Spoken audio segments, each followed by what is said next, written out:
Hello everyone, সবাই কেমন আছেন? আশা করি সবাই ভালো আছেন।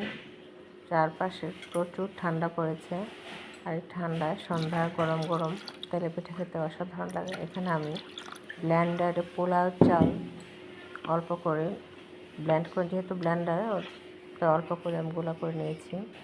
আর এখানে আমি একটু ময়দা মিশিয়েছি, সাথে দিয়েছি গুড়ের রস।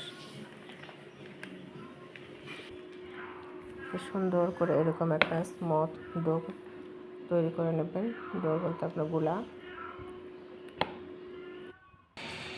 আর তেলটা গরম করে এইভাবেই আমি পিঠাগুলো ভেজে নিয়েছি।